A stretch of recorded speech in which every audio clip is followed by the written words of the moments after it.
నిజంగానే ఆయనకు నువ్వంటే భయమా? ఎప్పుడు కాదు, అప్పుడప్పుడు. సరే, అవును నీ పేరేంటన్నావు? నేనెప్పుడు చెప్పాను నా పేరు? సరే పోన్లే, ఇప్పుడు అడుగుతున్నాను, నీ పేరేంటి? సరే, నువ్వు చెప్పకపోతే నేను అడిగి తెలుసుకుంటాను. తులసి అంటారు. అరే, మంచి పేరు కదా. మనసా చేయడం అదే నా పేరు, మీకెందుకు?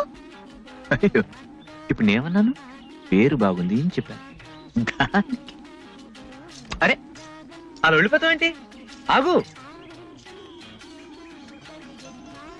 మరి నా పేరు తెలుసుకోవా? అరే అట్లా అంటే ఎలాగా? ఓ నీ మాట వరుసగా అడిగి తెలుసుకోవచ్చుగా? వద్దు. తెలుసుకుంటే మంచిదమ్మాయి. మరేం లేదు, ఎక్కడైనా నన్ను చూసావనుకో, నాతో మాట్లాడాలనిపించింది అనుకో, అప్పుడేమని పిలుస్తావు? ఇదిగో నిన్నే అని పిలుస్తావా? అదంత బాగోదు కదా.